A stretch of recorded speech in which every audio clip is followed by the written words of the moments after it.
ನಮಸ್ಕಾರ ಕರ್ನಾಟಕ ಈ ದಿನಕ್ಕೆ ಸ್ವಾಗತ. ನಾನು ಲತಾ ಧರ್ಮರಾಜ್. ಈಗ ಹೆಡ್ಲೈನ್ಸ್. ತೇಜಸ್ವಿ ಸೂರ್ಯ ಮುಸ್ಲಿಂ ಎದೆ ಸೀಳಿದ್ರೆ 2 ಅಕ್ಷರ ಇಲ್ಲ ಎಂದಿದ್ದ. ಅದಕ್ಕೆ ಅವರಿಗೆ ಆರ್ಥಿಕ ಶಕ್ತಿ ಕೊಡೋಕೆ ಮೀಸಲಾತಿ ನೀಡಿದ್ದೇವೆ. ಉಪಮುಖ್ಯಮಂತ್ರಿ ಡಿಕೆ ಶಿವಕುಮಾರ್ ಹೇಳಿಕೆ. ವಕ್ಫ್ ಆಸ್ತಿ ಅಕ್ರಮ, ಹಾಲಿ ಹಾಗೂ ಮಾಜಿ ಸಚಿವರು ಭಾಗಿಯಾಗಿದ್ದು ದಾಖಲೆ ಇದೆ. ರಾಜ್ಯಸಭಾ ಸದಸ್ಯ ಲೆಹರ್ ಸಿಂಗ್ ಆರೋಪ. ಇದು ಮುಸ್ಲಿಂ ಲೀಗ್ ಬಜೆಟ್. ಜಿನ್ನಾ ಆತ್ಮವೇ ಸಿದ್ದರಾಮಯ್ಯ ಅವರಿಗೆ ಪ್ರಚೋದನೆ ಕೊಟ್ಟಿರಬಹುದು. ರಾಜ್ಯ ಬಜೆಟ್ ಬಗ್ಗೆ ಎಂಎಲ್ಸಿ ಸಿಟಿ ರವಿ ಅಭಿಪ್ರಾಯ. ಸಿದ್ದರಾಮಯ್ಯನವರು ರಾಜ್ಯದ ಅಭಿವೃದ್ಧಿಗೆ ಪೂರಕ ಬಜೆಟ್ ಖಂಡಿತವಾಗಿಯೂ ಇಲ್ಲ. ಶುಕ್ರವಾರ ಮಂಡನೆಯಾಗಿದ್ದು ಸಿದ್ದರಾಮಯ್ಯರ ಬಜೆಟ್ ಅಲ್ಲ, ಸಚಿವ ಜಮೀರ್ ಅಹ್ಮದ್ ಬಜೆಟ್. ಬಿಜೆಪಿ ರಾಜ್ಯಾಧ್ಯಕ್ಷ ಬಿವೈ ವಿಜಯೇಂದ್ರ ಕಿಡಿ.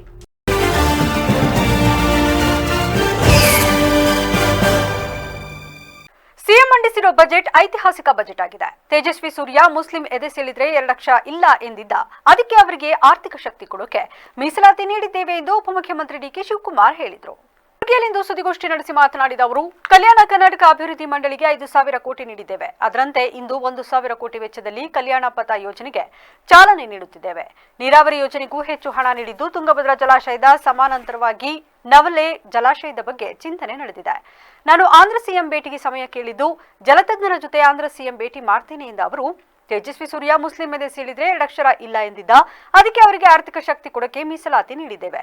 ಇವತ್ತು ಕಲ್ಯಾಣ ಪಥ ಮಾಡ್ತಿದ್ದೇವೆ. ಅದರ ಜೊತೆಗೆ ಗ್ರಾಮೀಣಾಭಿವೃದ್ಧಿ ಇಲಾಖೆಯಿಂದಲೂ ಪ್ರಗತಿ ಪಥ ಇದೆ. ಅದರಲ್ಲೂ ಕಲ್ಯಾಣ ಕರ್ನಾಟಕಕ್ಕೆ ಲಾಭ ಸಿಗುತ್ತೆ. ಹೀಗಾಗಿ ನಮಗೆ ಡಬಲ್ ಲಾಭ ಬರುತ್ತೆ ಎಂದರು. 4 ಲಕ್ಷ ಕೋಟಿ ಮೀರಿ ಎಲ್ಲ ವರ್ಗಕ್ಕೂ ಕೂಡ ಅನುದಾನವನ್ನ, ಸಮತೋಲನ ಅನುದಾನವನ್ನ ಕೊಟ್ಟಿದ್ದಾರೆ. ನಾವೇನು ಚುನಾವಣಾ ಮುಂಚಿತವಾಗಿ ನಮ್ಮ ಕಲ್ಯಾಣ ಕರ್ನಾಟಕಕ್ಕೆ ನಾವು ಮಾತು ಕೊಟ್ಟಿದ್ವಿ, 5,000 ಕೋಟಿ ರೂಪಾಯಿ ಕೊಡ್ತೀವಿ ಅಂತೇಳಿ. ಇವತ್ತು ಕೂಡ ಹೋದ ವರ್ಷನೂ ಕೊಟ್ಟಿದ್ದು, ಈ ವರ್ಷನೂ ಕೊಟ್ಟಿದ್ದೇವೆ, ಬಜೆಟ್ನಲ್ಲಿ ಇಟ್ಟಿದ್ದೇವೆ.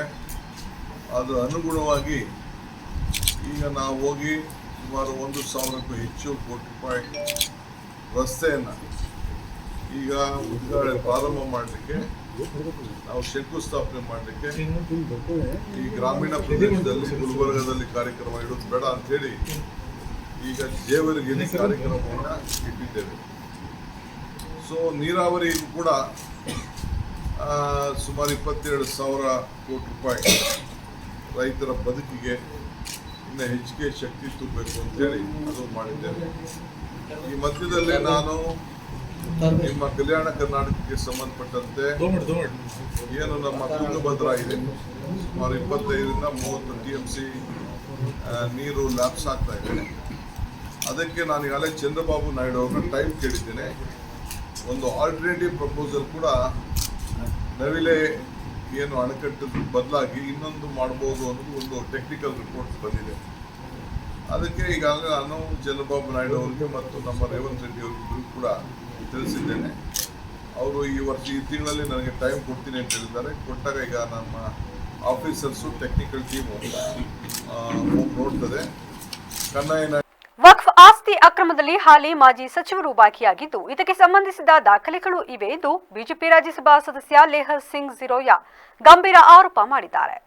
ಬೆಂಗಳೂರಿನಲ್ಲಿಂದು ಸುದ್ದಿಗೋಷ್ಠಿಯಲ್ಲಿ ಮಾತನಾಡಿದ ಅವರು, ನಾನು ತಂದಿರುವ ದಾಖಲೆಗಳು ಲೋಕಾಯುಕ್ತಕ್ಕೆ ರಾಜ್ಯ ಸರ್ಕಾರ ಕೊಟ್ಟಿದ್ದು. ವಕ್ಫ್ ಆಸ್ತಿಗಳ ತನಿಖೆಗೆ ಸರ್ಕಾರವು ಜಸ್ಟಿಸ್ ಎನ್ ಆನಂದ್ ಸಮಿತಿಯನ್ನ ಸರ್ಕಾರ ರಚಿಸಿದ್ದು. ಅದರಂತೆ ತನಿಖೆ ನಡೆಸಿ ಒಟ್ಟು 40,000 ಪುಟಗಳ ದಾಖಲೆಯನ್ನ ಸಮಿತಿ ಸರ್ಕಾರಕ್ಕೆ ಕೊಟ್ಟಿತ್ತು. ಪ್ರತಿ ಜಿಲ್ಲೆಗಳಲ್ಲಿ ಯಾವ ರೀತಿ ಹಗರಣ ಆಗಿದೆ ಎಂಬುದು ಈ ದಾಖಲೆಗಳಲ್ಲಿ ಇದೆ. ಬಹಳ ದೊಡ್ಡ ರಾಜಕಾರಣಿಗಳ ಹೆಸರು ಕೂಡ ಈ ದಾಖಲೆಗಳಲ್ಲಿದೆ. ಹಾಲಿ ಸಚಿವರು, ಮಾಜಿ ಸಚಿವರ ಹೆಸರುಗಳು ಕೂಡ ಈ ದಾಖಲೆಗಳಲ್ಲಿದೆ. ನಾನು ಯಾವುದೇ ರಾಜಕಾರಣಿಗಳ ಹೆಸರು ಬಹಿರಂಗಪಡಿಸುವುದಿಲ್ಲ ಎಂದು ಹೇಳಿದ್ದಾರೆ. ಇದು ಮುಸ್ಲಿಂ ಲೀಗ್ ಬಜೆಟ್. ಜಿನ್ನಾ ಆತ್ಮವೇ ಸಿದ್ದರಾಮಯ್ಯ ಅವರಿಗೆ ಪ್ರಚೋದನೆ ಕೊಟ್ಟಿರಬಹುದು ಎಂದು ರಾಜ್ಯ ಬಜೆಟ್ ಬಗ್ಗೆ ಎಂಎಲ್ಸಿ ಸಿಟಿ ರವಿ ಅಭಿಪ್ರಾಯಪಟ್ಟಿದ್ದಾರೆ. ಬೆಳಗಾವಿಯಲ್ಲಿ ಸುದ್ದಿಗೋಷ್ಠಿ ನಡೆಸಿ ಮಾತನಾಡಿದ ಅವರು, ಸಿಎಂ ಸಿದ್ದರಾಮಯ್ಯ ಅವರು 16ನೇ ದಾಖಲೆ ಬಜೆಟ್ ಮಂಡಿಸಿದ್ದಾರೆ. ಅತಿ ಹೆಚ್ಚು ಸಾಲ ಮಾಡಿದ ಕೀರ್ತಿ ಸಿಎಂ ಸಿದ್ದರಾಮಯ್ಯಗೆ ಸಲ್ಲುತ್ತದೆ. ಈವರೆಗಿನ ಸಿಎಂ ಮಾಡಿದ ಸಾಲಕ್ಕಿಂತಲೂ ಹೆಚ್ಚಿನ ಸಾಲ ಮಾಡಿದ್ದಾರೆ. 4 ಲಕ್ಷ ಕೋಟಿಯಷ್ಟು ಬಜೆಟ್ ಮಂಡನೆ ಮಾಡಿದ್ದಾರೆ. ಈ ಬಾರಿ ಸಾಲ 1.27 ಲಕ್ಷ ಕೋಟಿ. ಮೂಲಸೌಕರ್ಯ ಯೋಜನೆಗಳಿಗೆ ಉತ್ತೇಜನ ಕೊಟ್ಟಿದ್ದರೆ ತೆರಿಗೆ ಸಂಗ್ರಹ ಆಗ್ತಿತ್ತು. ಕಳೆದ ವರ್ಷ 3.27 ಲಕ್ಷ ಕೋಟಿ ಖರ್ಚು ಮಾಡ್ತೇವೆ ಅಂತ ಹೇಳಿದ್ರು. ಇದುವರೆಗೂ ಬಜೆಟ್ನಲ್ಲಿ ಘೋಷಣೆ ಮಾಡಿದ್ದ 55% ಖರ್ಚು ಮಾಡಿದ್ದಾರೆ. ಇನ್ನುಳಿದ 45 ದಿನದಲ್ಲಿ ಉಳಿದ 45% ಖರ್ಚು ಮಾಡಲು ಸಾಧ್ಯವಾಯಿತು ಎಂದು ಬೇಸರ ಹೊರಹಾಕಿದ್ದಾರೆ. ಸರ್ಕಾರದ ಎಲ್ಲದರ ಮೇಲೂ ತೆರಿಗೆ ಹೆಚ್ಚಳ ಮಾಡಿದೆ. ನೀರು, ವಿದ್ಯುತ್, ಪ್ರಾಪರ್ಟಿ, ಬಿತ್ತನೆ, ಬಿಯರ್, ಹಾಲು, ಪೆಟ್ರೋಲ್ ಬೆಲೆ ಹೆಚ್ಚಳ ಮಾಡಿದ್ದಾರೆ. ಸಾಲ ಮಾಡಿ ತುಪ್ಪ ತಿನ್ನುವುದು ಚಾರುವಾಕತನ ನೀತಿಯಾಗಿತ್ತು. ನಾನು ಸಿಎಂ ಕೇಳ್ತೀನಿ, ನೀವು ಸಾಲ ಮಾಡಿದ್ದೀರಿ, ತುಪ್ಪ ಯಾರು ತಿನ್ನುತ್ತಿದ್ದಾರೆ? ಜನರ ಮೇಲೆ ಸಾಲ ಹೊರಿಸಿದ್ದೀರಿ. ನಿಮ್ಮ ಸರ್ಕಾರದಲ್ಲಿ ತುಪ್ಪ ತಿಂತಿರೋರು ಯಾರು ಎಂದು ಪ್ರಶ್ನಿಸಿದ್ದಾರೆ. ಈ ಬಜೆಟ್ನಲ್ಲಿ ಕೆಲವರಿಗೆ ಖುಷಿಯಾಗಿದೆ. ಇದು ಕಾಂಗ್ರೆಸ್ ಬಜೆಟ್ ಹಾಗೂ ಮುಸ್ಲಿಂ ಲೀಗ್ ಬಜೆಟ್. ಜಿನ್ನಾತ್ಮವೇ ಸಿದ್ದರಾಮಯ್ಯ ಅವರಿಗೆ ಪ್ರಚೋದನೆ ಕೊಟ್ಟಿರಬಹುದು. ಸರ್ಕಾರಿ ಗುತ್ತಿಗೆಯಲ್ಲಿ ಮೀಸಲಾತಿ, ವೋಟ್ ಬ್ಯಾಂಕಿಂಗ್ ಆಗಿ ಮತೀಯ ಆಧಾರದ ಮೇಲೆ ಮೀಸಲಾತಿ ನೀಡಲಾಗಿದೆ. ಕಾಂಗ್ರೆಸ್ನ ಕೋಮುವಾದಿ ರಾಜಕಾರಣ ತೋರಿಸುತ್ತದೆ. ಮುಸ್ಲಿಮರ ಸರಳ ಮದುವೆಗೆ 50,000 ವೋಟ್ ತಗೊಳ್ಳುವಾಗ ಹಿಂದೂಗಳು ಬೇಕು ನಿಮಗೆ. ಅಧ್ಯಕ್ಷರು ನಾವು ಹಿಂದುವಾಗಿ ಹುಟ್ಟಿದ್ದೇವೆ ಅಂತಾರೆ. ಮುಸ್ಲಿಮರಿಗೆ ಪಾಕಿಸ್ತಾನ ಕೊಟ್ಟಿದ್ದು ಸಾಕಾಗಿಲ್ವಾ? ಬೇರೆ ಜಾತಿಯಲ್ಲಿ ಬಡವರಿಲ್ವಾ? ಅವರಿಗೆ ಯಾಕೆ ಶುಲ್ಕ ಕಡಿತವಿಲ್ಲ? ಮುಸ್ಲಿಂ ಲೀಗ್ನ ಪ್ರೇತಾತ್ಮ ಕಾಂಗ್ರೆಸ್ನ ಪ್ರವೇಶಿಸಿರಬೇಕು ಎಂದು ಸರ್ಕಾರದ ಕಾಲೆಳೆದಿದ್ದಾರೆ.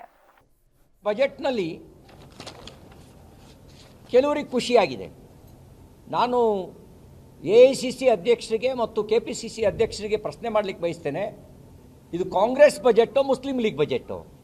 ಬಹುಶಃ ಜಿನ್ನಾ ಆತ್ಮ ಭಾಳ ಖುಷಿ ಪಡ್ತಿರ್ಬೋದು, ಅಥವಾ ಜಿನ್ನಾ ಆತ್ಮವೇ ಇವರಿಗೆ ಪ್ರಚೋದನೆ ಕೊಟ್ಟಿರ್ಬೋದು ಅಂತ ಅನಿಸುತ್ತೆ ಸಿದ್ದರಾಮಯ್ಯನವರಿಗೆ. ಯಾಕೆಂದರೆ ನೋಡಿ, ಸರ್ಕಾರಿ ಗುತ್ತಿಗೆಯಲ್ಲಿ ಮೀಸಲಾತಿ ಸಂವಿಧಾನದ ಆರ್ಟಿಕಲ್ 15 ಮತ್ತು ಆರ್ಟಿಕಲ್ 42 SC/ST ಮೀಸಲಾತಿಯನ್ನು ಸಮರ್ಥಿಸುತ್ತೆ. ಮತೀಯ ಆಧಾರಿತ ಮೀಸಲಾತಿಯನ್ನು ಸಂವಿಧಾನ ಒಪ್ಪಲಿಲ್ಲ. ಮೀಸಲಾತಿ ಕೊಡೋ ಸಂದರ್ಭದಲ್ಲಿ ಮತೀಯ ಆಧಾರಿತ ಮೀಸಲಾತಿಯ ಬೇಡಿಕೆಯನ್ನು, ಅಂದರೆ ರಿಲಿಜಿಯಸ್ ಬೇಸ್ಡ್ ರಿಸರ್ವೇಷನ್ನ ಕೆಲವರು ಡಿಮಾಂಡ್ ಮಾಡಿದ್ರು. ಬ್ರಿಟಿಷರ ಕಾಲದಲ್ಲಿ ಇತ್ತು, ಕೊಡಬೇಕು ಅಂಥೇಳಿ. ಭಾಳ ಸ್ಪಷ್ಟವಾಗಿ ಸಂವಿಧಾನ ರಚನಾ ಸಭೆ ನಿರಾಕರಿಸ್ತು, ಕಾರಣನೂ ಕೊಡ್ತು. ನೀವು ಮತೀಯ ಆಧಾರದಲ್ಲಿ ದೇಶ ಒಡೆದ್ರಿ, ನಿಮ್ಮ ಜೊತೆ ಹೊಂದಾಣಿಕೆ ಮಾಡ್ಕೊಂಡು ಬದುಕೋಕ್ಕಾಗಲ್ಲ ಅಂತ ಬೇರೆ ದೇಶ ತಗೊಂಡ್ರಿ, ಮತ್ತೆ ಮತೀಯ ಆಧಾರದ ಮೀಸಲಾತಿ ಕೇಳ್ತಾ ಇದ್ದೀರಿ ಅಂತ ಹೇಳಿದ್ರೆ ಅದು ಅರ್ಥಹೀನ. ಶುಕ್ರವಾರ ಮಂಡನೆಯಾಗಿದ್ದು ಸಿದ್ದರಾಮಯ್ಯರ ಬಜೆಟ್ ಅಲ್ಲ, ಬದಲಾಗಿ ಸಚಿವ ಜಮೀರ್ ಅಹ್ಮದ್ ಬಜೆಟ್ ಎಂದು ಬಿಜೆಪಿ ರಾಜ್ಯಾಧ್ಯಕ್ಷ BY ವಿಜಯೇಂದ್ರ ಕಿಡಿಕಾರಿದ್ದಾರೆ. ಬೆಂಗಳೂರಿನಲ್ಲಿಂದು ಮಾತನಾಡಿದ ಅವರು, ಹಿಂದೂ ಮಹಿಳೆಯರು ನಿಮ್ಮ ಯೋಜನೆಗಳಿಗೆ ಅರ್ಹರಲ್ಲವೇ ಎಂದು ಕಿಡಿಕಾರಿದ್ದಾರೆ. ರಾಜ್ಯದ ಹಣಕಾಸು ಸಚಿವ ಸಿದ್ದರಾಮಯ್ಯನವರು ಬಜೆಟ್ ಮಂಡಿಸಿದ್ದಾರೋ ಅಥವಾ ಜಮೀರ್ ಅಹ್ಮದ್ ಅವರ ಬಜೆಟ್ ಮಂಡನೆ ಮಾಡಿದ್ದಾರೋ ಎಂಬ ಭಾವನೆ ನನಗಷ್ಟೇ ಅಲ್ಲ, ರಾಜ್ಯದ ಪ್ರತಿಯೊಬ್ಬ ಹಿಂದೂಗಳಿಗೂ ಅನಿಸಿರುವುದು ಸತ್ಯ. ಅಲ್ಪಸಂಖ್ಯಾತರಿಗೆ ವಸತಿ ಶಾಲೆ, ವಿದೇಶಕ್ಕೆ ತೆರಳುವ ಮೊತ್ತ 20 ಲಕ್ಷದ ಬದಲಾಗಿ 30 ಲಕ್ಷಕ್ಕೆ ಏರಿಸಿದ್ದಾರೆ. ಹಿಂದೂ ಮಹಿಳೆಯರು ನಿಮ್ಮ ಯೋಜನೆಗಳಿಗೆ ಅರ್ಹರಲ್ಲವೇ ಎಂದು ಸಿದ್ದರಾಮಯ್ಯರನ್ನ ಪ್ರಶ್ನಿಸುವುದಾಗಿ ತಿಳಿಸಿದರು. ಸಿದ್ದರಾಮಯ್ಯದು ರಾಜ್ಯದ ಅಭಿವೃದ್ಧಿಗೆ ಪೂರಕ ಬಜೆಟ್ ಖಂಡಿತವಾಗಿಯೂ ಅಲ್ಲ. ಯಡಿಯೂರಪ್ಪನವರು, ಅನಂತಕುಮಾರ್ ಜಿ ಸೇರಿ ಅನೇಕ ಹಿರಿಯರು ನಗರ ಸೀಮಿತ ಬಿಜೆಪಿಯನ್ನ ಪ್ರತಿಯೊಂದು ಗ್ರಾಮಕ್ಕೆ ತೆಗೆದುಕೊಂಡು ಹೋಗುವ ಕೆಲಸ ಮಾಡಿದ್ದಾರೆ. ಯಡಿಯೂರಪ್ಪನವರು ಮುಖ್ಯಮಂತ್ರಿಯಾಗಿ ಅಭೂತಪೂರ್ವ ಬಜೆಟ್ ಕೊಟ್ಟಿದ್ದಾರೆ ಎಂದರೆ ಇದರ ಹಿಂದಿನ ಶಕ್ತಿ ನಮ್ಮ ತಾಯಿ ಶ್ರೀಮತಿ ಮೈತ್ರಾದೇವಿ ಎಂದು ನೆನಪಿಸಿದರು. ಒಂದು ರೀತಿ ಅಲ್ಪಸಂಖ್ಯಾತರಿಗೆ ಪ್ರತ್ಯೇಕ ಬಜೆಟ್ ಅನ್ನ ಮಂಡನೆ ಮಾಡಲಿಲ್ಲ ಅನ್ನೋದು ಬಿಟ್ರೆ ಇನ್ನು ಎಲ್ಲ ಅಂಶಗಳು ಕೂಡ ಈ ಬಜೆಟ್ ಅಲ್ಲಿ ಇದೆ. ಅಲ್ಪಸಂಖ್ಯಾತರನ್ನ ಓಲೈಕೆ ಮಾಡ್ತಕ್ಕಂಥದ್ದಷ್ಟೇ ಅಲ್ಲ, ಅಲ್ಪಸಂಖ್ಯಾತರನ್ನ ತೃಪ್ತಿ ಪಡಿಸೋದಕ್ಕೆ ಹೋಗಿ ಧರ್ಮಗಳ ಮಧ್ಯೆ ವಿಭಜನೆ ಮಾಡ್ತಕ್ಕಂಥ ದುಸ್ಸಾಹಸಕ್ಕೆ ಸಿದ್ದರಾಮಯ್ಯ ಕೈ ಹಾಕಿದ್ದಾರೆ. ಹಿಂದೂಗಳು ಮುಸಲ್ಮಾನರನ್ನ ಹೊಡಿತಕ್ಕಂಥ ಕೆಲಸಕ್ಕೆ ಸಿದ್ದರಾಮಯ್ಯನವರು ಕೈ ಹಾಕಿದ್ದಾರೆ. ಮದ್ರಸಕ್ಕೆ ಹಣವನ್ನ ಕೊಟ್ಟಿರ್ತಕ್ಕಂಥದ್ದು, ಇವತ್ತು ಅಲ್ಲಿರ್ತಕ್ಕಂಥ 6,000 ರೂಪಾಯಿ ಮೌಲ್ಯಗಳಿಗೆ ಏರ್ಸಿರ್ತಕ್ಕಂಥದ್ದು, ಮದುವೆಗೆ 50,000 ಯಾಕೆ ಹಿಂದೂಗಳಲ್ಲಿ ಬಡವರು ಇಲ್ವಾಗಾದ್ರೆ ಯಾಕೆ ದುರ್ಬುದ್ಧಿ ರಾಜ್ಯದ ಮುಖ್ಯಮಂತ್ರಿಗಳಿಗೆ ಬಂದಿದೆ ಅಂತೇಳಿ ಪ್ರತಿಯೊಬ್ಬರು ಕೂಡ ರಾಜ್ಯದಲ್ಲಿ ಇವತ್ತು ಪ್ರಶ್ನೆ ಮಾಡ್ತಾ ಇದ್ದಾರೆ. ನನಗೆ ಒಟ್ಟಾರೆ ಅನುಮಾನ ಇರ್ತಕ್ಕಂಥದ್ದು, ನಿನ್ನೆ ಬಜೆಟ್ ಅನ್ನ ಮಂಡನೆ ಮಾಡಿರ್ತಕ್ಕಂಥದ್ದು ಸಿದ್ದರಾಮಯ್ಯನವರಲ್ಲ, ಈ ಬಜೆಟ್ ಅನ್ನ ಮಂಡನೆ ಮಾಡಿರ್ತಕ್ಕಂಥದ್ದು ಜಮೀರ್ ಅಹಮದ್ ಖಾನ್ ಅವರು. ಜಮೀರ್ ಅಹಮದ್ ಖಾನ್ ಅವರೇ ಬಜೆಟ್ ಅನ್ನ ಮಂಡನೆ ಮಾಡಿದ್ದಾರೆ ಅನ್ನೋ ಭಾವನೆ ಬರ್ತಾ ಇದೆ ಇವತ್ತು ರಾಜ್ಯದಲ್ಲಿ. ಬಹಳ ನೋವು ತರ್ತಕ್ಕಂಥ ಸಂಗತಿ ಇವತ್ತು SCP, SP, TSP ಹಣ ಈಗಾಗಲೇ 25,000 ಕೋಟಿಯನ್ನ ಬೇರೆ ಬೇರೆ ಕಾರ್ಯಕ್ರಮಗಳಿಗೆ, ಯೋಜನೆಗಳಿಗೆ ವರ್ಗಾವಣೆ ಮಾಡಿಕೊಂಡಿದ್ದಾರೆ. ಯಾವ ಹಣ ಪರಿಶಿಷ್ಟ ಜಾತಿ, ಪರಿಶಿಷ್ಟ ಪಂಗಡಗಳ ಆ ಮಕ್ಕಳಿಗೆ ಆರ್ಥಿಕವಾಗಿ, ಶೈಕ್ಷಣಿಕವಾಗಿ, ಸಾಮಾಜಿಕವಾಗಿ ಎತ್ತುವಂತ ಕಾರ್ಯ ಆಗಬೇಕಾಗಿತ್ತು ಹಣವನ್ನ, ಅದನ್ನು ಕೂಡ ಡೈವರ್ಟ್ ಮಾಡಿರ್ತಕ್ಕಂಥದ್ದು. 1 ಲಕ್ಷ ಸಿದ್ದರಾಮಯ್ಯನವರಿಗೆ ತಗುಲಿದ ಕಳಂಕ ಹೋಗಲಾಡಿಸಲು ತಾಯಿಯವರು ಸೈಟ್ ವಾಪಸ್ ಕೊಟ್ಟಿದ್ದು ಎಂದು MLC ಯತೀಂದ್ರ ಸಿದ್ದರಾಮಯ್ಯ ಹೇಳಿದರು. ಮೈಸೂರಿನಲ್ಲಿಂದು ಮಾತನಾಡಿದ ಅವರು, ಮುಡಾ ಪ್ರಕರಣದಲ್ಲಿ ಮುಖ್ಯಮಂತ್ರಿ ಸಿದ್ದರಾಮಯ್ಯ ಮತ್ತು ತಮ್ಮ ಕುಟುಂಬದಿಂದ ಯಾವುದೇ ಅವ್ಯವಹಾರ ನಡೆದಿಲ್ಲವೆಂದು ಲೋಕಾಯುಕ್ತ ದೃಢಪಡಿಸಿದೆ. ಕುಟುಂಬದ ವಿರುದ್ಧ ಸುಳ್ಳು ಆರೋಪಗಳನ್ನು ಮಾಡಲಾಗಿತ್ತು. ಪ್ರಕರಣದಲ್ಲಿ ಜಾರಿ ನಿರ್ದೇಶನಾಲಯ ಪ್ರವೇಶಿಸುವ ಅಗತ್ಯವಿರಲಿಲ್ಲ. ಮನಿ ಲಾಂಡರಿಂಗ್ ನಡೆದಲ್ಲಿ ಮಾತ್ರ ಇಡಿ ತನಿಖೆ ಮಾಡಬಹುದು. ರಾಜಕೀಯ ದುರುದ್ದೇಶ ಮತ್ತು ಕೇಂದ್ರ ಸರ್ಕಾರದ ಕುಮ್ಮಕ್ಕಿನಿಂದ ಅದು ತನಿಖೆ ನಡೆಸಲು ಮುಂದಾಗಿತ್ತು ಎಂದ ಅವರು, ಸಿದ್ದರಾಮಯ್ಯ ಅವರು ಸಿಎಂ ಆಗಿ 19ನೇ ಬಜೆಟ್ ಮಂಡಿಸಲಿದ್ದಾರೆ ಎಂದು ತಿಳಿಸಿದರು. ಬಹುಶಃ ದೇಶದಲ್ಲೇ ಇಷ್ಟೊಂದು ಬಜೆಟ್ಗಳನ್ನ ಮಂಡಿಸಂತ ಸಿಎಂ ಯಾರು ಇಲ್ಲ ಅಥವಾ ಫೈನಾನ್ಸ್ ಮಿನಿಸ್ಟರ್ ಯಾರು ಇಲ್ಲ. ಸೊ ಹಾಗಾಗಿ ರೆಕಾರ್ಡ್ ಬಜೆಟ್ ಮತ್ತು ಪ್ರತಿ ಬಾರಿನೂ ಕನ್ಸಿಸ್ಟೆಂಟ್ ಆಗಿ ರಾಜ್ಯಕ್ಕೆ ಅಭಿವೃದ್ಧಿಗೆ ಪೂರಕ ಆಗುವಂತ ಬಜೆಟ್ ಅನ್ನ ಮಂಡಿಸ್ಕೊಂಡು ಅವ್ರು ಇನ್ನೂ 5 ವರ್ಷ ಇರ್ತಾರೆ ಅನ್ನೋದು ನಮ್ಮೆಲ್ಲರ ನಂಬಿಕೆ. ಯಾಕೆಂತಂದ್ರೆ ಹೈಕಮಾಂಡ್ ಅವ್ರು ಸಂಪೂರ್ಣವಾಗಿ ಬೆಂಬಲವಾಗಿ ನಿಂತಿದ್ದಾರೆ. ಶಾಸಕರು ಕೂಡ ನಾವು ಮುಖ್ಯಮಂತ್ರಿಗಳ ಪರವಾಗಿ ಇದೀವಿ ಅಂತ ಹೇಳ್ತಾರೆ. ಸೊ ಹಾಗಾಗಿ 19 ಬಜೆಟ್ಗಳು ಕೂಡ ಮಂಡಿಸ್ತಾರೆ ಅನ್ನೋ ಆಶಯ ಇದೆ. ಖಂಡಿತ ಇಡಿ ಸಮನ್ಸ್ ಈಗಾಗಲೇ ಗೊತ್ತಿರೋ ಹಾಗೆ ಈ ಒಂದು ಮೂಡಾ ಕೇಸ್ನಲ್ಲಿ ಯಾವುದೇ ಅವ್ಯವಹಾರ ಆಗಿಲ್ಲ ಮೊದಲಾಗಿ. ಮತ್ತೆ ಲೋಕಾಯುಕ್ತದವ್ರು ಈಗಾಗಲೇ ವರದಿ ಕೊಟ್ಟಿದ್ದಾರೆ. ಇದ್ರೊಳಗೆ ಸಿದ್ದರಾಮಯ್ಯ ಅವರಾಗ್ಲಿ ಅಥವಾ ನಮ್ಮ ಕುಟುಂಬದವ್ರದ್ದಾಗ್ಲಿ ಯಾವುದೇ ಒಂದು ಕೈವಾಡ ಪ್ರಭಾವ ಇಲ್ಲ ಅಂತ ಹೇಳಿ. ಮತ್ತೆ ಇದ್ರೊಳಗೆ ಇಡಿ ಯಾವಾಗ ಬರುತ್ತೆ ಏನಾದ್ರು ಮನಿ ಲಾಂಡ್ರಿಂಗ್ ಆಗಿದ್ದಾಗ. ಇದ್ರೊಳಗೆ ಮನಿ ಲಾಂಡ್ರಿಂಗ್ ಆಗ ಸಾಧ್ಯ ಹೇಗಿದೆ? ಅವ್ರಿಗೆ 14 ಸೈಟ್ಗಳು ನಮ್ಮ ಜಮೀನು ಅಕ್ವೈರ್ ಮಾಡ್ಕೊಂಡಿದ್ದಕ್ಕೆ ಪರಿಹಾರ ರೂಪದಲ್ಲಿ ಕೊಟ್ಟಿದ್ರು. ಈಗ ಅದನ್ನ ವಾಪಸ್ಸು ಕೊಟ್ಟಿದ್ವಿ. ಮತ್ತೆ ಮನಿ ಲಾಂಡ್ರಿಂಗ್ ಎಲ್ಲಿ ಸಾಧ್ಯ ಆಗುತ್ತೆ? ಇದ್ರೊಳಗೆ ಇಡಿ ಅವರಿಗೆ ಬಂದು ತನಿಖೆ ಮಾಡೋಕೆ ಅವಕಾಶ ಇಲ್ಲಿದೆ. ಆದ್ರೂ ಕೂಡ ಅವರು ರಾಜಕೀಯ ದುರುದ್ದೇಶದಿಂದ ಕೇಂದ್ರ ಸರ್ಕಾರದ ಕುಮ್ಮಕ್ಕನಿಂದ ಬಂದು ತನಿಖೆ ಮಾಡಬೇಕು. ಸುಮ್ಮನೆ ಪ್ರವಾಸಿಗರ ಮೇಲೆ ಹಲ್ಲೆ, 2 ಮಹಿಳೆಯರ ಮೇಲೆ ಗ್ಯಾಂಗ್ ರೇಪ್ ಪ್ರಕರಣ ಸಂಬಂಧಿಸಿದಂತೆ 2 ಆರೋಪಿಗಳನ್ನ ಕೊಪ್ಪಳ ಜಿಲ್ಲೆಯ ಗಂಗಾವತಿ ಗ್ರಾಮೀಣ ಠಾಣೆ ಪೊಲೀಸರು ಬಂಧಿಸಿದ್ದಾರೆ. ಮಲ್ಲೇಶ್ ಮತ್ತು ಚೇತನ್ ಸಾಯಿ ಸಿಲ್ಲೆಕ್ಯಾತರ್ ಬಂಧಿತರಿಬ್ಬರು ಗಂಗಾವತಿ ತಾಲೂಕಿನ ಸಾಯಿನಗರದ ನಿವಾಸಿಗಳು. ಪರಾರಿಯಾದ ಮತ್ತೊಬ್ಬ ಆರೋಪಿಗಾಗಿ ಪೊಲೀಸರು ಹುಡುಕಾಟ ನಡೆಸಿದ್ದಾರೆ. ಮಾರ್ಚ್ 6ರಂದು ರಾತ್ರಿ 11 ಗಂಟೆ ಸುಮಾರಿಗೆ ಗಂಗಾವತಿ ಗ್ರಾಮೀಣ ಠಾಣಾ ವ್ಯಾಪ್ತಿಯಲ್ಲಿ ಘಟನೆ ನಡೆದಿತ್ತು. ಇನ್ನು ದೇಶ ವಿದೇಶದ 5 ಪ್ರವಾಸಿಗರ ಮೇಲೆ ದುಷ್ಕರ್ಮಿಗಳು ಹಲ್ಲೆ ಮಾಡಿದ್ರು. ಆ ಪೈಕಿ 2 ದಿನದ ಹಿಂದೆ ನಾಪತ್ತೆಯಾಗಿದ್ದ ಪ್ರವಾಸಿಗ ಶನಿವಾರ ಜಿಲ್ಲೆಯ ಗಂಗಾವತಿ ತಾಲೂಕಿನ ಮಲ್ಲಾಪುರ ಬಳಿ ತುಂಗಭದ್ರಾ ಎಡದಂಡೆ ಕಾಲುವೆಯಲ್ಲಿ ಶವವಾಗಿ ಪತ್ತೆಯಾಗಿದ್ದಾರೆ. ಒರಿಸ್ಸಾ ಮೂಲದ ಬಿಬಾಸ್ ಮೃತ ಪ್ರವಾಸಿಗ. ದುಷ್ಕರ್ಮಿಗಳು ಹಣಕ್ಕಾಗಿ ಹಲ್ಲೆ ಮಾಡಿ ಎಡದಂಡೆ ಕಾಲುವೆಗೆ ದೂಡಿದ್ರು. 4 ಸುರಕ್ಷಿತವಾಗಿದ್ದರೆ ಬಿಬಾಸ್ ನಾಪತ್ತೆಯಾಗಿದ್ರು. ಬಿಬಾಸ್ಗಾಗಿ ಹುಡುಕಾಟ ನಡೆಸಲಾಗಿತ್ತು, ಆದರೆ ಸಿಕ್ಕಿರಲಿಲ್ಲ. ಶನಿವಾರ ಮುಂಜಾನೆ ಶವವಾಗಿ ಪತ್ತೆಯಾಗಿದ್ದಾರೆ. ಇನ್ನು ಪ್ರಕರಣ ಸಂಬಂಧ ಗಂಗಾವತಿಯಲ್ಲಿ ಎಸ್ಪಿ ಡಾಕ್ಟರ್ ರಾಮ್ ಅರ್ಸಿದ್ದಿ ಪ್ರತಿಕ್ರಿಯಿಸಿದ್ದು, ಗಾರೆ ಕೆಲಸ ಮಾಡುವ ಆರೋಪಿಗಳಿಬ್ಬರು ಕುಡಿದು ಗಲಾಟೆ ಮಾಡಿದ್ದಾರೆ. ಪ್ರವಾಸಿಗರನ್ನ ನೋಡಿ ಹಣ ಕಸಿದುಕೊಳ್ಳುವುದಕ್ಕೆ ಮುಂದಾಗಿದ್ರು. ಈ ವೇಳೆ ಪ್ರವಾಸಿಗರು ಮತ್ತು ದುಷ್ಕರ್ಮಿಗಳ ನಡುವೆ ಗಲಾಟೆಯಾಗಿದೆ. ಕೃತ್ಯ ಮಾಡಿದ್ದನ್ನ ಆರೋಪಿಗಳು ಒಪ್ಪಿಕೊಂಡಿದ್ದಾರೆ ಎಂದು ಹೇಳಿದ್ದಾರೆ. ಆಧುನಿಕ ಚಿಂತನೆ ತೊಡುವ ಉಡುಗೆಗೆ ಮಾತ್ರ ಸಂಬಂಧಿಸಿದಲ್ಲ, ಆಧುನಿಕ ಚಿಂತನೆ ಎಂದರೆ ಎಲ್ಲರನ್ನೂ ಸಮಾನರಾಗಿ ಕಾಣುವುದು ಎಂದು ಜಿಲ್ಲಾಧಿಕಾರಿ ಸಿ ಸತ್ಯಭಾಮ ತಿಳಿಸಿದರು. ನಗರದ ಮಲೆನಾಡು ತಾಂತ್ರಿಕ ಮಹಾವಿದ್ಯಾಲಯದಲ್ಲಿ ಆಯೋಜಿಸಿದ್ದ ಅಂತಾರಾಷ್ಟ್ರೀಯ ಮಹಿಳಾ ದಿನಾಚರಣೆ ಕಾರ್ಯಕ್ರಮದಲ್ಲಿ ಮುಖ್ಯ ಅತಿಥಿಯಾಗಿ ಪಾಲ್ಗೊಂಡು ಮಾತನಾಡಿದ ಅವರು, ಆಧುನಿಕ ಚಿಂತನೆ ನಮ್ಮ ಆಲೋಚನೆಗಳಿಗೆ ಸಂಬಂಧಿಸಿದ್ದು. ಸಮಾಜದಲ್ಲಿ ಮಹಿಳೆಯರು ಏನು ಮಾಡಬೇಕು, ಏನನ್ನು ಮಾಡಬಾರದು ಎಂಬ ಕುರಿತು ಅಲಿಖಿತ ನಿಯಮಗಳಿವೆ. ಪ್ರತಿ ಯಶಸ್ವಿ ಪುರುಷನ ಹಿಂದೆ ಬೆನ್ನೆಲುಬಾಗಿ ಮಹಿಳೆ ಇದ್ದಾಳೆ ಎಂಬ ಮಾತನ್ನು ಪ್ರತಿ ಯಶಸ್ವಿ ಮಹಿಳೆಯ ಹಿಂದೆ ಬೆನ್ನೆಲುಬಾಗಿ ಪುರುಷನಿದ್ದಾನೆ ಎಂದು ಮಾರ್ಪಡಿಸುವ ಅಗತ್ಯತೆ ಇದೆ. ಮಹಿಳೆಯರು ಪುರುಷರಿಗೆ ಸರಿಸಮಾನರಾಗಿ ಎಲ್ಲ ಕ್ಷೇತ್ರಗಳಲ್ಲೂ ಕೆಲಸ ಮಾಡುತ್ತಿದ್ದಾರೆ. ಪುರುಷರಿಗೆ ಸ್ಪರ್ಧೆಗೊಳ್ಳುತ್ತಿದ್ದಾರೆ. ಗಂಡು ಮಕ್ಕಳಿಗೆ ಸಾರ್ವಜನಿಕ ಸ್ಥಳಗಳಲ್ಲಿ ಹೆಣ್ಣು ಮಕ್ಕಳೊಂದಿಗೆ ಹೇಗೆ ನಡೆದುಕೊಳ್ಳಬೇಕು ಎಂಬ ಕುರಿತು ಅರಿವು ಮೂಡಿಸುವ ಕೆಲಸ ಆಗಬೇಕಿದೆ. ಸಮಾಜದಲ್ಲಿ ಹೇಗಿರಬೇಕು ಎಂದು ಕುರಿತು ಹೆಣ್ಣು ಮಕ್ಕಳಿಗೆ ತಿಳಿ ಹೇಳುವಷ್ಟು ಗಂಡು ಮಕ್ಕಳಿಗೆ ಹೇಳುತ್ತಿಲ್ಲ ಎಂದರು. So I wish you all the very success. Women as a mother, as a sister, as a like me as an administrator, we face a lot of challenges in our society. We should not forget at the same time that we have already crossed many challenges, n number of challenges since the medieval period, since the ancient period, since the modern period. Modern period, one or other way we have been facing challenges. But we have to overcome those challenges. So we are overcoming and we have shown our strength, our capabilities, our capacities, our strong commitment towards the society building, nation building, family building, everything. So ಎಲ್ಲರಿಗೂ ಬೇರೆಯವರೆಲ್ಲ ಇದ್ದಾರೆ. ಕನ್ನಡ ಮಾತಾಡಲ್ಲ because ಅಮ್ಮ ನಾನು ನೋಡಿದೆ ನಿಮಗೆ ಅಂದ್ರೆ ಕನ್ನಡದಲ್ಲಿ ಹೇಳಿ. ಸೊ ಎಲ್ಲರಿಗೂ ಮಂಗಳವಾಗಲಿ ಈ ಒಂದು ದಿನ. ಮಲೆನಾಡು ತಾಂತ್ರಿಕ ಶಿಕ್ಷಣ ಸಮಿತಿ ಕಾರ್ಯದರ್ಶಿ ಸಿಆರ್ ಜಗದೀಶ್ ಮಾತನಾಡಿ, ಮಾರ್ಚ್ 8ರಂದು ಅಂತಾರಾಷ್ಟ್ರೀಯ ಮಹಿಳಾ ದಿನವನ್ನು ಆಚರಿಸುತ್ತೇವೆ. ಇದು ಪ್ರಪಂಚದಾದ್ಯಂತ ಮಹಿಳೆಯರ ಶಕ್ತಿ, ಸ್ಥಿತಿಸ್ಥಾಪಕತ್ವ ಮತ್ತು ಸಾಧನೆಗಳನ್ನು ಗುರುತಿಸಲು ಮೀಸಲಾಗಿರುವ ದಿನವಾಗಿದೆ. ಮಹಿಳೆಯರು ಸಮಾಜಕ್ಕೆ ಕೇವಲ ಕೊಡುಗೆ ನೀಡುವವರಲ್ಲ, ಅವರು ಅದರ ಬೆನ್ನೆಲುಬು. ಇತಿಹಾಸದುದ್ದಕ್ಕೂ ಮಹಿಳೆಯರು ಕ್ರಾಂತಿಗಳನ್ನು ಮುನ್ನಡೆಸಿದ್ದಾರೆ, ರಾಷ್ಟ್ರಗಳನ್ನು ಆಳಿದ್ದಾರೆ ಮತ್ತು ಬದಲಾವಣೆಗೆ ಪ್ರೇರಣೆ ನೀಡಿದ್ದಾರೆ ಎಂದು ತಿಳಿಸಿದರು. ಮಾರ್ಚ್ 8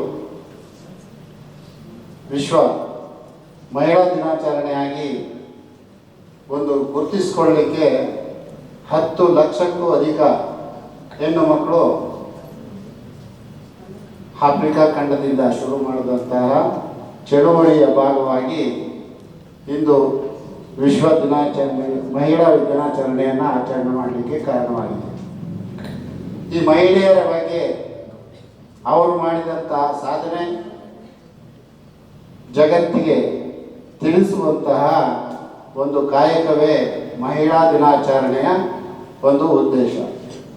ಅಂತಹ ಸಾಧನೆಗೈದ ಸಾಧಕರನ್ನು ನೆನೆದು ಮಹಿಳಾ ಒಂದು ವರ್ಗಕ್ಕೆ ಆಲೂರು ತಾಲೂಕು ಆರೋಗ್ಯಾಧಿಕಾರಿ ಡಾಕ್ಟರ್ ನಿಸಾರ್ ಫಾತಿಮಾ ಮಾತನಾಡಿ, ಮಹಿಳೆಯರ ಜೀವನ ಕಷ್ಟಕರವಾದುದು. ಅನೇಕ ಏಳು ಬೀಳುಗಳಿಂದ ಕೂಡಿದೆ. ಇಂದು ಹೆಣ್ಣು ಮಕ್ಕಳು ವಿದ್ಯಾಭ್ಯಾಸ ಮಾಡಿ ಕೆಲಸಗಳಿಗೆ ಸೇರಿ ಸಮಾನತೆಯ ಬದುಕನ್ನ ಕಟ್ಟಿಕೊಂಡಿದ್ದಾರೆ ಎಂದರು. Today is for you, the women who make life extraordinary in every possible way. Good morning to all the dignitaries on the dais and off the dais. I am honored to stand in front of you on this day, occasion of International Women's Day, a dedicated and recognizing the strength and resilience and achievements of women across the world. As a doctor who has worked extensively in the rural primary health center, I have had the privilege of witnessing the first hand the incredible power of women, especially in the most challenging circumstances. What is a woman's sacrifice and strength? Women are the backbone of the families and the community. They nurture, they work. ಕಾರ್ಯಕ್ರಮದಲ್ಲಿ ಮಲೆನಾಡು ತಾಂತ್ರಿಕ ಮಹಾವಿದ್ಯಾಲಯದ ನಿರ್ದೇಶಕ doctor S Pradeep, ಖಜಾಂಚಿ Parshwanath, ಡೀನ್ಗಳಾದ doctor K R Dushyant Kumar ಮತ್ತು doctor Nandita B R, electronics ಮತ್ತು communications ವಿಭಾಗದ ಮುಖ್ಯಸ್ಥ doctor PC Srikanth, computer science ವಿಭಾಗದ ಮುಖ್ಯಸ್ಥೆ ಡಾಕ್ಟರ್ ಚಂದ್ರಿಕಾ ಜೆ, ಕಾಲೇಜು ವಿದ್ಯಾರ್ಥಿ ಹಾಗೂ ವಿದ್ಯಾರ್ಥಿನಿಯರು ಹಾಜರಿದ್ದರು.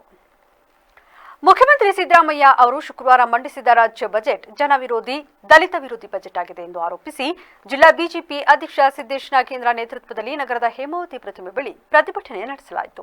ಟ್ರ್ಯಾಕ್ಟರ್ ಮೂಲಕ ಡಿಸಿ ಕಚೇರಿವರೆಗೂ ಮೆರವಣಿಗೆಯಲ್ಲಿ ಸಾಗಿ ರಾಜ್ಯ ಕಾಂಗ್ರೆಸ್ ಸರ್ಕಾರದ ವಿರುದ್ಧ ಘೋಷಣೆ ಕೂಗಿದ್ರು. ಈ ವೇಳೆ ಮಾತನಾಡಿದ ಬಿಜೆಪಿ ಜಿಲ್ಲಾ ಪ್ರಧಾನ ಕಾರ್ಯದರ್ಶಿ ಅಮಿತ್ ಶೆಟ್ಟಿ, ಸಿದ್ದರಾಮಯ್ಯ ಅವರ ಬಜೆಟ್ ಅಭಿವೃದ್ಧಿಗೆ ವಿರುದ್ಧವಾಗಿದೆ. ಕೇವಲ ಮುಸಲ್ಮಾನರನ್ನು ಓಲೈಸುವ ಸಲುವಾಗಿಯೇ ಬಜೆಟ್ ಮಂಡಿಸಿದಾಗಿ ಇದರಲ್ಲಿ ರಾಜ್ಯದ ಅಭಿವೃದ್ಧಿ ಶೂನ್ಯವಾಗಿದೆ. ಹಾಸನ ಜಿಲ್ಲೆಯಲ್ಲಿಯೂ ಕಾಡಾನೆ ಸಮಸ್ಯೆ, ರೈಲ್ವೆ ಮೇಲ್ಸೇತುವೆ ಸೇರಿದಂತೆ ಹಲವು ಪ್ರಮುಖ ಸಮಸ್ಯೆಗಳ ಪರಿಹಾರಕ್ಕೆ ಹಣ ಬಿಡುಗಡೆ ಮಾಡಬಹುದೆಂಬ ನಿರೀಕ್ಷೆ ಇತ್ತು. ಆದರೆ ನಿರೀಕ್ಷೆಯಷ್ಟು ಹಣ ಬಿಡುಗಡೆ ಮಾಡಿಲ್ಲ. ರೈತರ, ದಲಿತರ ಅಭಿವೃದ್ಧಿಗೆ ಹಣ ನೀಡಬೇಕಿರುವ ಸರ್ಕಾರ ಎಸ್ಎಸ್ಪಿ, ಟಿಎಸ್ಪಿ ಹಣವನ್ನ ಗ್ಯಾರಂಟಿ ಯೋಜನೆಗಳಿಗೆ ಬಳಸಿಕೊಂಡು ಹಿಂದುಳಿದ ಸಮುದಾಯಗಳಿಗೆ ಅನ್ಯಾಯ ಮಾಡಿದೆ. ರಾಜ್ಯದಲ್ಲಿ ರಸ್ತೆ, ಶಾಲಾ, ಕಾಲೇಜು ಕಟ್ಟಡಗಳು ಶಿಥಿಲವಾಗಿದೆ. ಕುಡಿಯುವ ನೀರಿನ ಸಮಸ್ಯೆಯಿಂದ ಅನೇಕರು ತೊಂದರೆ ಅನುಭವಿಸುತ್ತಿದ್ದಾರೆ. ಇವುಗಳ ಬಗ್ಗೆ ಕಾಳಜಿ ಇಲ್ಲದೆ ಒಂದು ಸಮುದಾಯ ಓಲೈಸುವ ಸಲುವಾಗಿ ಹಾಗೂ ಮತಗಳಿಕೆಗಾಗಿ ಬಜೆಟ್ ಮಂಡಿಸಲಾಗಿದೆ. ಎಲ್ಲ ಸಮುದಾಯ ವರ್ಗಗಳ ಜನರಿಗೂ ನ್ಯಾಯ ಒದಗಿಸುವ ಸಲುವಾಗಿ ಬಜೆಟ್ ಮಂಡಿಸಬೇಕಿತ್ತು. ಬದಲಾಗಿ ಅಭಿವೃದ್ಧಿ ಹಾಗೂ ಜನ ವಿರೋಧಿ ಬಜೆಟ್ ಕೊಟ್ಟಿದ್ದಾರೆ. ಹಾಸನ ಜಿಲ್ಲೆಯನ್ನು ಸಂಪೂರ್ಣ ಕಡೆಗಣಿಸಲಾಗಿದೆ. ಇದರ ವಿರುದ್ಧ ಮುಂದಿನ ದಿನಗಳಲ್ಲಿ ಜಿಲ್ಲಾ, ತಾಲೂಕು ಹಾಗೂ ಗ್ರಾಮೀಣ ಮಟ್ಟದಲ್ಲಿ ಹೋರಾಟ ರೂಪಿಸಿ ಜನರಲ್ಲಿ ಜಾಗೃತಿ ಮೂಡಿಸುವ ಕೆಲಸ ಮಾಡಲಾಗುವುದು ಎಂದರು. ಸಿದ್ದರಾಮಯ್ಯ ಅವರು ಮಂಡಿಸಿದಂಥ ಬಜೆಟ್ನ ವಿರೋಧಿಸಿ ಭಾರತೀಯ ಜನತಾ ಪಾರ್ಟಿಯವರು ಪ್ರತಿಭಟನೆ ಹಮ್ಮಿಕೊಂಡಿದ್ದೀವಿ. ತಾವು ಬಜೆಟಲ್ಲಿ ನೋಡಿರ್ಬೋದು, ಏನು ಬಜೆಟ್ ಕೇವಲ ಒಂದು ಸಮುದಾಯವನ್ನು, ಮುಸ್ಲಿಂ ಸಮುದಾಯವನ್ನು ಓಲೈಸಲಿಕ್ಕೋಸ್ಕರ ಈ ಓಲೈಸುವಂಥ ಬಜೆಟನ್ನು ನಮ್ಮ ಸಿದ್ದರಾಮಯ್ಯವರು ಮಂಡಿಸಿದ್ದಾರೆ. ರೈತ ವಿರೋಧಿ ಬಜೆಟ್ ಇರ್ಬೋದು, ರೈತರ ಪರ ಯಾವುದೇ ಒಂದು ರೈತರ ಪರ ಬಂದಂಥ ನಾನು ಸಿದ್ದರಾಮಯ್ಯ ನಮ್ಮ ಸರ್ಕಾರ ರೈತರ ಪರ ಇರುವಂಥ ಸರ್ಕಾರ ಅಂತ ಹೇಳಿ ಇವತ್ತು ರೈತ ವಿರೋಧಿ ಸರ್ಕಾರವ ಬಜೆಟ್ನ ಮಂಡಿಸಿದೆ. ಅದೇ ರೀತಿ ದಲಿತ ವಿರೋಧಿ ಸರ್ಕಾರ ಅಂತ ನಾವು ಹೇಳ್ಬೋದು. ಯಾಕೆಂದರೆ ಏನಿವತ್ತು ಸರ್ಕಾರದಲ್ಲಿ ಗ್ಯಾರಂಟಿ ಕೊಡ್ತಾರೆ, ಆ ಗ್ಯಾರಂಟಿಗೆಲ್ಲ ಹಣವನ್ನು SCP TSP ಮುಖಾಂತರ ಅದನ್ನು ದುರುಪಯೋಗ ಮಾಡಿಕೊಂಡು SCP TSP ಹಣವನ್ನು ಇವತ್ತು ಗ್ಯಾರಂಟಿಗೋಸ್ಕರ ಬಳಸ್ತಿದ್ದಾರೆ. ಆ ನಿಟ್ಟಿನಲ್ಲಿ ಇವತ್ತು ಯಾವುದೇ ಒಂದು ನಮ್ಮ ರಾಜ್ಯದಲ್ಲಿ ಅಭಿವೃದ್ಧಿಯು ಕುಂಠಿತ ಆಗಿದೆ. ಯಾವುದೇ ರಸ್ತೆ ಇರ್ಬೋದು, ಕುಡಿಯೋ ನೀರು ಇರ್ಬೋದು, ಅಥವಾ ಶಾಲಾ ಕಾಲೇಜ್ ಇರ್ಬೋದು, ಅಥವಾ ಅಂಬೇಡ್ಕರ್ ಸಮುದಾಯ ಭವನ ಇರ್ಬೋದು, ಯಾವುದೇ ಒಂದು ಪ್ರತಿಭಟನೆಯಲ್ಲಿ ನಗರಸಭೆ ಮಾಜಿ ಅಧ್ಯಕ್ಷ ಆರ್ ಮೋಹನ್, ಪ್ರಧಾನ ಕಾರ್ಯದರ್ಶಿ ಗಿರೀಶ್, ಮುಖಂಡರಾದ ಚನ್ನಕೇಶ್ವ, ನಾಗೇಶ್ ಮೊದಲಾದವರಿದ್ದರು. ಬೇಲೂರು ತಾಲೂಕಿನ ಬಿಕ್ಕೋಡು ಹೋಬಳಿ ಕೆಸ್ಕೋಡು ಗ್ರಾಮ ಪಂಚಾಯಿತಿಯ ಅಧ್ಯಕ್ಷರಾಗಿ ಕೆರಳೂರು ಕ್ಷೇತ್ರದ ರಾಜನಹಳ್ಳಿ ಗ್ರಾಮದ ಚಂದ್ರಯ್ಯ ಅವರು ಅವಿರೋಧವಾಗಿ ಆಯ್ಕೆಯಾಗಿದ್ದಾರೆ. ಈ ಹಿಂದಿನ ಅಧ್ಯಕ್ಷ ನವೀನ್ ಕುಮಾರ್ ಹೆಚ್ಪಿ ಅವರ ರಾಜೀನಾಮೆಯಿಂದ ತೆರವಾಗಿದ್ದ ಅಧ್ಯಕ್ಷ ಸ್ಥಾನಕ್ಕೆ ಶುಕ್ರವಾರ ನಡೆದ ಚುನಾವಣೆಯಲ್ಲಿ ಪಂಚಾಯಿತಿಯ 7 ಮಂದಿ ಸದಸ್ಯರುಗಳ ಒಮ್ಮತದಿಂದ ಚಂದ್ರಯ್ಯ ಒಬ್ಬರೇ ನಾಮಪತ್ರ ಸಲ್ಲಿಕೆ ಮಾಡಿದ್ದು, ಚುನಾವಣಾಧಿಕಾರಿಗಳು ಹಾಗೂ ತಾಲೂಕು ದಂಡಾಧಿಕಾರಿಗಳಾದ ಮಮತಾಯಂ ಅವರು ಚಂದ್ರಯ್ಯ ಅವರನ್ನು ಅವಿರೋಧವಾಗಿ ಆಯ್ಕೆಯಾಗಿದ್ದಾರೆ ಎಂದು ಘೋಷಿಸಿದರು. ಈ ಸಂದರ್ಭದಲ್ಲಿ ಮಾತನಾಡಿದ ನೂತನ ಅಧ್ಯಕ್ಷರಾದ ಚಂದ್ರಯ್ಯ, ಪಂಚಾಯಿತಿ ವ್ಯಾಪ್ತಿಯ ಹಳ್ಳಿಗಳ ಅಭಿವೃದ್ಧಿಗಾಗಿ ಸರ್ವ ಸದಸ್ಯರ ಸಹಕಾರದಿಂದ ಜನಸಾಮಾನ್ಯರಿಗೆ ಅಗತ್ಯ ಇರುವ ಮೂಲಭೂತ ಸೌಕರ್ಯಗಳನ್ನು ಒದಗಿಸಲಾಗುವುದು ಎಂದರು. ನನ್ನ ಈ ಅಧ್ಯಕ್ಷರಾಗಿ ಕಾರ್ಯನಿರ್ವಹಣೆಯಲ್ಲಿ ನಾನು ಎಷ್ಟು ದಿವಸ ಇದ್ದಿದ್ದೆ ಅಷ್ಟು ದಿವಸ ನಾನು ಕೆಲಸ ಮಾಡ್ಕೊಂಡು ಒಳ್ಳೆ ಕೆಲಸ ಮಾಡ್ಕೊಂಡು ನಮ್ಮ ಹಿರಿಯರ ಮಾರ್ಗದಿಂದ ಶಾಸಕರ ಮಾರ್ಗದಿಂದ ಕೆಲಸ ಮಾಡ್ಕೊಂಡು ಅನುದಾನ ತಂದು ಜಿಲ್ಲಾ ಪಂಚಾಯತಿ ಇರ್ಬೋದು, ಶಾಸಕರ ಗ್ರಾಂಟ್ ಇರ್ಬೋದು, ಮತ್ತು ತಾಲೂಕ್ ಪಂಚಾಯತಿ ಇರ್ಬೋದು, ನಮ್ಮ ಗ್ರಾಮ ಪಂಚಾಯತಿಲಿ 50 ಫೈನಾನ್ಸ್ ಇರ್ಬೋದು, ಎಲ್ಲದನ್ನೂ ಸರಿಪಡಿಸ್ಕೊಂಡು ಎಲ್ಲ ಗ್ರಾಮಗಳಿಗೂ ಕೆಲಸ ಮಾಡಲು ನಾನು ಬದ್ಧನಾಗಿರ್ತೇನೆ. ಈ ಸಂದರ್ಭದಲ್ಲಿ ಗ್ರಾಮ ಪಂಚಾಯತಿ ಉಪಾಧ್ಯಕ್ಷೆ ತೇಜಸ್ವಿ ಸತೀಶ್, ಸದಸ್ಯರುಗಳಾದ ವಿಶ್ವನಾಥ್, ನವೀನ್ ಕುಮಾರ್ ಹೆಚ್ಪಿ, ರತ್ನಕಾಂತ್ ರಾಜು, ಲಕ್ಷ್ಮೀ ಲಕ್ಷ್ಮಣ, ಚಿಕ್ಕಮ್ಮ ನಾಗಯ್ಯ, ಮುಖಂಡರಾದ ಮರಿಯಪ್ಪ ಸೇರಿದಂತೆ ಇತರರು ಹಾಜರಿದ್ದರು. ಸಾಹಿತ್ಯ ಸಮ್ಮೇಳನದ ಮಾದರಿಯಲ್ಲಿ ಚಿತ್ರಕಲಾ ಸಮ್ಮೇಳನವನ್ನು ಈ ವರ್ಷ ಆರಂಭಿಸಲಾಗುವುದು ಎಂದು ಕರ್ನಾಟಕ ಲಲಿತಕಲಾ ಅಕಾಡೆಮಿ ಅಧ್ಯಕ್ಷ ಪಾಸ ಕುಮಾರ್ ತಿಳಿಸಿದರು. ಚನ್ನಪಟ್ಟಣದ ಗಣಪತಿ ಪೆಂಡಾಲ್ನಲ್ಲಿ ಶುಕ್ರವಾರದಂದು ಕರ್ನಾಟಕ ಲಲಿತಕಲಾ ಅಕಾಡೆಮಿ, ಶಾಲಾ ಶಿಕ್ಷಣ ಇಲಾಖೆ, ಕರ್ನಾಟಕ ರಾಜ್ಯ ಮಕ್ಕಳ ಸಾಹಿತ್ಯ ಪರಿಷತ್ ಹಾಗೂ ಜಿಲ್ಲಾ ಚಿತ್ರಕಲಾ ಶಿಕ್ಷಕರ ಸಂಘ ಇವರ ಸಹಯೋಗದೊಂದಿಗೆ ನಿಮ್ಮೊಂದಿಗೆ ನಾವು ಕಲಾವಿದರ ನಡೆ ಜನಸಾಮಾನ್ಯರ ಕಡೆ ಎಂಬ ಶೀರ್ಷಿಕೆಯಡಿ ಚಿತ್ರಕಲಾ ಪ್ರದರ್ಶನ, ಉಪನ್ಯಾಸ, ಪ್ರಾತ್ಯಕ್ಷಿಕೆ, ಶಾಲಾ ಮಕ್ಕಳ ಚಿತ್ರಕಲಾ ಶಿಬಿರವನ್ನು ಉದ್ಘಾಟಿಸಿ ಮಾತನಾಡಿದ ಅವರು, ಇತ್ತೀಚೆಗೆ ಮಂಡ್ಯದಲ್ಲಿ ನಡೆದ ಸಾಹಿತ್ಯ ಸಮ್ಮೇಳನಕ್ಕೆ 30 ಕೋಟಿ ವೆಚ್ಚ ಮಾಡಲಾಗಿದೆ. ನಮಗೆ ಅಷ್ಟೆಲ್ಲ ಹಣ ಬೇಡ, ಸಮ್ಮೇಳನ ನಡೆಸಲು 2 ಕೋಟಿ ಅನುದಾನವನ್ನು ಸರ್ಕಾರ ಒದಗಿಸಬೇಕು ಎಂದರು. ನಿಮಗೆ ನನ್ನ ಪ್ರಾರ್ಥನೆ ಇದೆ, ನಿಮ್ಮ ಶಾಲೆಯಲ್ಲಿ ಚಿತ್ರಕಲಾವಿದರಿಗೆ ಸಾಕಷ್ಟು ಅವಕಾಶಗಳಿದ್ದು ಅದು ಬರ್ಕೊಳ್ಳೋಕೆ ಆಗ್ತಾ ನಾವು ಯಾವ ಕ್ಲಾಸ್ ಕೊಡೋದು, ಇದೆಲ್ಲ ಮಾಡೋದಕ್ಕೆ ಇದರಿಂದ ವಿಸ್ತರಣೆ ಮಾಡ್ತೀವಿ. ವೆಸ್ಟರ್ನ್ ಕಂಟ್ರೀಸಲ್ಲಿ ಏನಿದೆ, ಈ ಟೋಟಲ್ ಪ್ರಾಜೆಕ್ಟ್ ಬಜೆಟ್ ಏನು ಮಾಡ್ತಾರೆ, ಬಜೆಟ್ ರಿಸರ್ಚ್ ಏನಿರ್ತಿರಲ್ಲ ಅಷ್ಟನ್ನ ಚಿತ್ರಕಲೆ ಅದು ನಮ್ಮ ನಾಯಕ. ಸೊ ಆ ಮುಂದೆ ಒಂದು ಪ್ರಾಡಕ್ಟ್ಗಳನ್ನು ಕ್ರಿಯೇಟ್ ಮಾಡಿದ್ರೆ ಏನೂ ಆಗುದಿಲ್ಲ. ಮಕ್ಕಳನ್ನೇ ಬಾಯ್ಪಾಠ. ಕ್ಷೇತ್ರ ಶಿಕ್ಷಣಾಧಿಕಾರಿ ಎಚ್ಎನ್ ದೀಪ ಮಾತನಾಡಿ, ಮಕ್ಕಳ ಸರ್ವಾಂಗೀಣ ಅಭಿವೃದ್ಧಿಗೆ ಸಹಕರಿಸುವ ಒಂದು ಚಿತ್ರದಲ್ಲೇ 10 ಆಲೋಚನೆ, ಭಾವನೆಗಳ ಪ್ರತಿಬಿಂಬಿಸುವಂತಹ ಚಿತ್ರಕಲೆ ಶಿಕ್ಷಣ, ಸಾಮಾಜಿಕ ಕ್ಷೇತ್ರದ ವಿಶಿಷ್ಟ ಸಾಧನ ಚಿತ್ರಕಲಾವಿದನ ಪರಿಕಲ್ಪನೆ. ಅಭಿಪ್ರಾಯದಡಿ ಮೂರಿ ಬರುವಂತಹ ಚಿತ್ರ 10 ವಿಶ್ಲೇಷಣೆಯ ಪ್ರತೀಕವಾಗಿರುತ್ತದೆ. ಚಿತ್ರಕಲೆಯ ಮೂಲಕ ಎಲ್ಲಾ ವಿಷಯಗಳನ್ನು ಚೆನ್ನಾಗಿ ಕಲಿಸಬಹುದು, ಸಾಮಾಜಿಕವಾಗಿಯೂ ಜಾಗೃತಿ ಮೂಡಿಸಬಹುದು ಎಂದರು.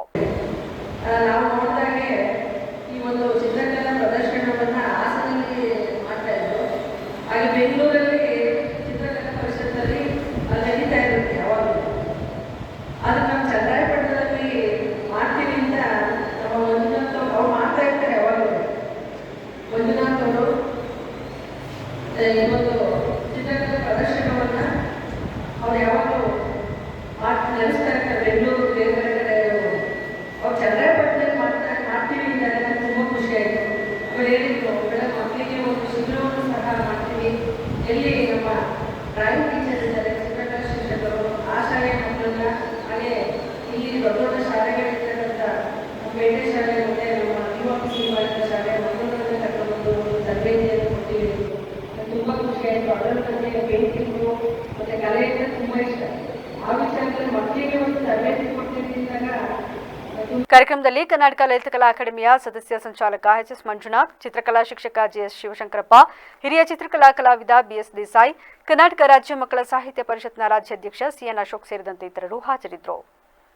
ಚನ್ನರಾಯಪಟ್ಟಣದ ಗಾಂಧಿ ಸರ್ಕಲ್ನಲ್ಲಿರುವ ರಾಯರ ರಂಗಮಂದಿರದಲ್ಲಿ ಮಂತ್ರಾಲಯದ ಪೀಠಾಧಿಪತಿಗಳಾದ ಪರಮ ಪೂಜ್ಯರ ಆಶೀರ್ವಾದದಿಂದ ಗುರು ಸಾರ್ವಭೌಮ ಶ್ರೀ ರಾಘವೇಂದ್ರ ಸ್ವಾಮಿಗಳವರ ಗುರು ವೈಭವೋತ್ಸವದ ಭವ್ಯವಾದ ರಥಕ್ಕೆ ಚನ್ನರಾಯಪಟ್ಟಣದ ಪ್ರಧಾನ ಕಿರಿಯ ಸಿವಿಲ್ ನ್ಯಾಯಾಧೀಶರಾದ ದೀಪು ಹಾಗೂ ಮಹಿಳಾ ನ್ಯಾಯಾಧೀಶರಾದ ರಶ್ಮಿ ಅವರು ಚಾಲನೆ ನೀಡಿದರು. ಶ್ರೀ ರಾಘವೇಂದ್ರ ಸ್ವಾಮಿಗಳ ವಿಗ್ರಹವನ್ನು ರಥದ ಮೇಲೆ ಕೂರಿಸಿ ಗಾಂಧಿ ವೃತ್ತದಿಂದ ಆಸ್ಪತ್ರೆ ವೃತ್ತ, ಕೆಆರ್ ವೃತ್ತ ಮಾರ್ಗವಾಗಿ ರಾಯರ ರಂಗಮಂದಿರದವರೆಗೆ ಸಣ್ಣ ಮಕ್ಕಳಿಂದ ಹಿಡಿದು ವಯೋವೃದ್ಧರವರೆಗೆ ಕೈಯಲ್ಲಿ ದೀಪವನ್ನ ಹಿಡಿದು 3 ಕಿಲೋಮೀಟರ್ ದೂರದವರೆಗೆ ಭಕ್ತಿಯಿಂದ ಸಾಗಿದ ಮೆರವಣಿಗೆಯನ್ನು ಚನ್ನರಾಯಪಟ್ಟಣದ ಜನತೆ ಕಣ್ತುಂಬಿಕೊಂಡರು. ಇನ್ನು ರಾಘವೇಂದ್ರ ಸ್ವಾಮಿಗಳ ಭವ್ಯ ಮೆರವಣಿಗೆಯಲ್ಲಿ ಭಾಗಿಯಾಗಿದ್ದ ಎಲ್ಲ ಭಕ್ತಾದಿಗಳಿಗೂ ರಾತ್ರಿ ಅನ್ನದಾನದ ವ್ಯವಸ್ಥೆಯನ್ನ ಮಾಡಲಾಗಿತ್ತು. ಈ ಮೆರವಣಿಗೆಯಲ್ಲಿ ಸಮಾಜದ ಸೇವಕರಾದ ಕೆಂಪೇಗೌಡ ವೇದಿಕೆಯ ಆನಂದ್, ಉದ್ಯಮಿ ಎಂಕೆ ದೇವರಾಜ್, ತುಳಸಿ ರಮೇಶ್, ಜಿಆರ್ ಹರೀಶ್, ಅನ್ನದಾನಕ್ಕೆ ಸಹಕಾರ ಮಾಡಿದ ಪುರಿಬೆಟ್ಟಿ ಮಂಜಣ್ಣ, ಲಿಂಕ ಕಲಾವಿದರಾದ ರವೀಂದ್ರ ಸೇರಿದಂತೆ ಇತರರು ಹಾಜರಿದ್ದರು. ಈಗ ಮತ್ತೊಮ್ಮೆ ಹೆಡ್ಲೈನ್ಸ್.